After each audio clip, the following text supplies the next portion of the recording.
Salve, salve meu povo, professor Diogo Xavier na área para mais uma aula de História da Paraíba para o concurso da Guarda de Santa Rita.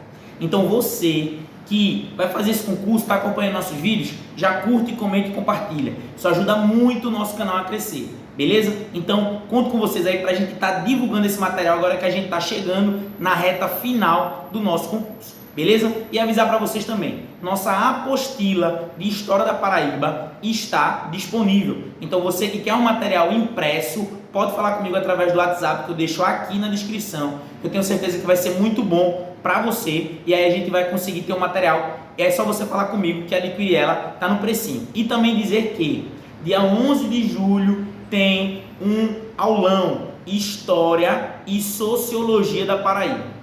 Para quê? Para você ter aquele aulão de revisão já para a prova. Então você que quer duas matérias, está por R$20, e aí você pode fazer uma revisão com a gente. Então quer esse material? Já fala comigo aqui através do WhatsApp. Se você quiser a apostila mais o aulão, a gente também faz um precinho massa para você. Beleza? Então vamos embora para o nosso conteúdo. Hoje a gente vai falar sobre a Paraíba na República.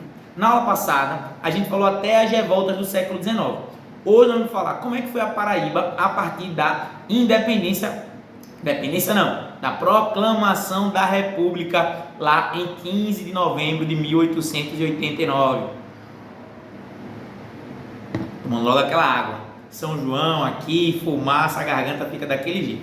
Vamos embora. Vamos entender o seguinte, quando o Brasil vira uma república, a gente tem um processo muito importante que é o seguinte: descentralização de poder. Eu quero que você grave isso. Pensa nisso. Olha só. O Brasil ele é composto por uma unidade federativa, certo? Que é a União, e vários estados, correto? Então, Pernambuco, Paraíba, Alagoas, Rio Grande do Sul, Amapá, vários. Quando vem a República, cada um desses estados tinha muito poder. Então, esse é o processo mais importante para a gente entender, para entender tudo que vem depois. Então, assim, é como se cada governador do estado fosse o presidente do seu lugar. Então você vai dizer assim, professor, peraí, o governador ele já tem muito poder. Hoje em dia o governador tem muito menos poder do que ele tinha lá naquela época. Tá entendendo isso? Então, por que isso vai ser importante? Porque isso vai configurar a forma de poder que existia naquele momento. E qual era ela? Aí eu quero que você grave isso. É a política dos governadores. Grava essa expressão. Por quê? O presidente, é como se o presidente chegasse e dissesse assim, governadores, olha só, eu não consigo mandar no território inteiro. Na época a capital era o Rio de Janeiro.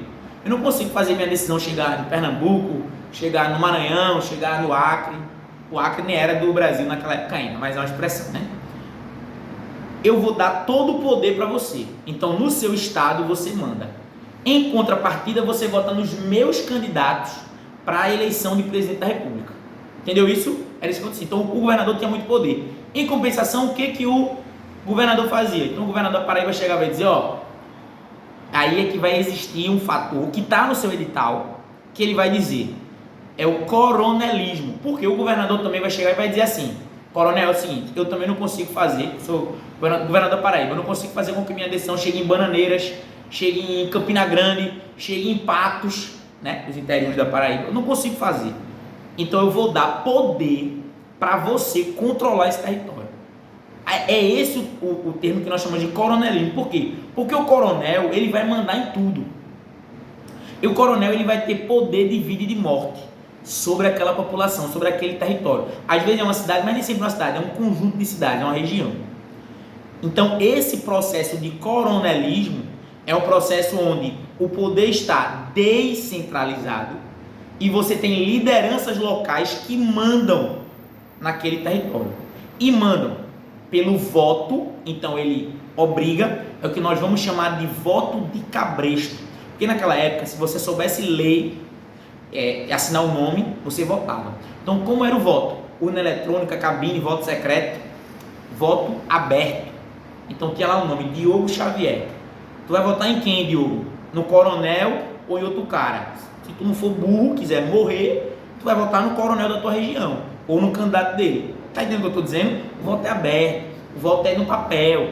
Então o coronel ele verifica, ele vê. Então todo mundo votava pela força e também pela festa. Era muito comum o dia da eleição ser um dia de festa. Então as pessoas, é dia de festa, votavam ali no coronel mesmo. Estão entendendo isso? Então, se aplicava muito nisso que nós chamamos, olha aí, política dos governadores, uma expressão que eu quero que você lembre, poder descentralizado. Voto de cabresto, o coronel obrigava as pessoas que habitavam na região dele a votar no que ele queria. Então, isso são coisas que vão compor a Paraíba no século XX. Esse processo até a década de 30, tá certo? Até o ano de 1930, é crucial. Então, de 1889 até 1930, você vai ter esse processo, que nós chamamos de Primeira República ou República Oligárquica. O que é uma oligarquia? É um governo de poucos. Então, uma oligarquia é quando poucas pessoas mandam no governo. Estão entendendo isso? É assim que a gente tem o processo na Paraíba naquele momento. Então, com isso, nós conseguimos observar a força esses grupos políticos que mandavam e desmandavam naquelas regiões. Então, quando a gente pensa nisso, em poucos mandando em muitos, é essa oligarquia que a gente tem naquele momento, mandando na Paraíba. Pausa para água.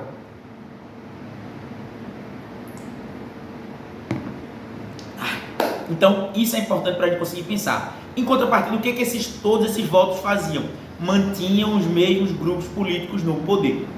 Isso é importante também dizer. Mantinham o mesmo grupo. Até, pessoal, o voto, ele era como? Era de carta marcada, viu, gente? Todo mundo sabia o que ia acontecer. Por quê? Porque o cara contava. Não, na minha região tem tantos votos, na minha região tem tantos votos. Era assim que acontecia. E não era também muita gente que votava, né? Era uma quantidade pequena de pessoas que votavam. Por quê? O Brasil tinha acabado de acabar com a escravidão.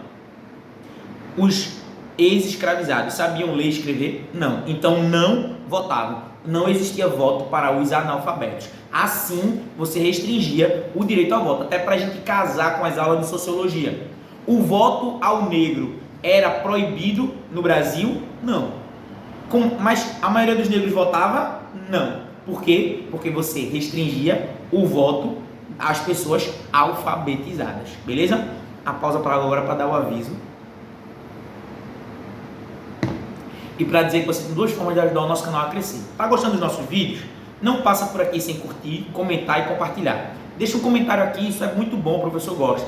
Compartilha, manda para as pessoas, divulga, isso é grátis.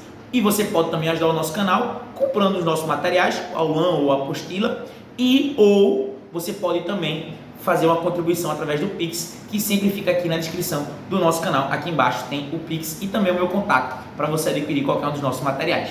Beleza? Então, vamos embora. E aí é que surge um processo que a gente conhece, já ouviu falar sempre, que é o cangaço. Então, cangaceiro, lampião, todo mundo já ouviu falar sobre isso em algum momento da sua vida, sobretudo nós que somos nordestinos. Mas o que eu quero que você entenda? Pensa nesse processo de vida descentralizada. Era uma vida onde o governo tinha muito menos poder sobre a vida das pessoas. Causa um vácuo. Onde tem vácuo de poder, é aí que atuavam os cangaceiros. Então os cangaceiros eram um grupo de poucos, 5, 7, 10. A gente às vezes pensa no cangaço que é um batalhão. Não, eram poucos, mas armados, que entravam numa cidade sem qualquer proteção e amedrontavam a população. Então o cangaço ele atua num momento onde você tem uma descentralização, onde a polícia de um estado não podia entrar no outro. Então o que aconteceu? Onde é que o cangaceiro, em boa medida, vivia? No sertão, nas fronteiras. Então o cara estava na Paraíba, ia para Pernambuco, ele fugia-se embora para Alagoas, fugia-se embora para Sergipe, ia fugindo para quê? A polícia de um estado não podia entrar no outro. Então tudo isso acontecia nesse momento aí, e por isso que o cangaço ele prosperou. Por isso que o cangaço ele vai crescer. Você tem vários cangaceiros aqui nesse momento. Uma coisa importante também, o cangaço ele faz alianças e inimizades com os coronéis. Então a gente não pode dizer, cuidado com isso quando a gente fala sobre cangaço, a gente não pode dizer que o cangaceiro é um grupo de lutadores sociais. Era um movimento social. Não diga isso de jeito nenhum. O cangaceiro eram pessoas que queriam justiça social. Não. O cangaceiro eram bandoleiros, que a gente vai chamar o melhor nome é de banditismo. Banditismo é o termo correto. Por quê? Porque eles eram bandidos, mas eles não eram bandidos comuns. Eles se abrigavam também no Estado, certo? Então esses coronéis compravam a proteção dos cangaceiros, certo? Não tem ninguém besta ali.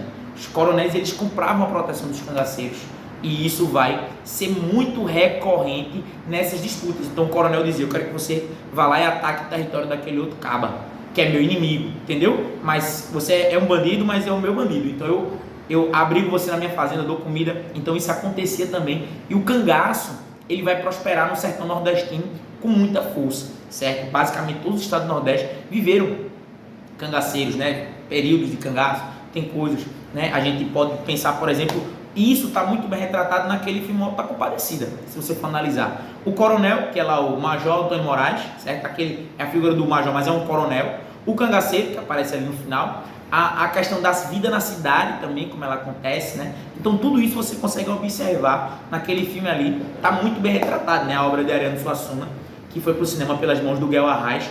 É uma excelente maneira de você analisar o Nordeste, obviamente ficcional, mas ele consegue dar uma visão nesse sentido, beleza? Então a gente vai tendo e entendendo esse processo do cangaço e do que era a Paraíba no século XX. E aí, o que vai acontecer? Em 1929, a gente vai ter, na verdade, no final da década de 20, a gente vai ter a eleição de João Pessoa, que vai ser eleito, e aí vai gerar uma crise, que é a Revolta de Princesa, que a gente vai ver na próxima aula. Beleza? Próxima aula a gente fala sobre a Revolta de Princesa, João Pessoa e a entrada de Vargas no poder do Brasil. Beleza? Tranquilo? Tem mais vídeos saindo aí, História e Sociologia, para a gente terminar o conteúdo. E dia 11 de julho, nosso aulão de História e Sociologia da Paraíba, para a Guarda de Santa Rita. Beleza? Tamo junto. Forte abraço.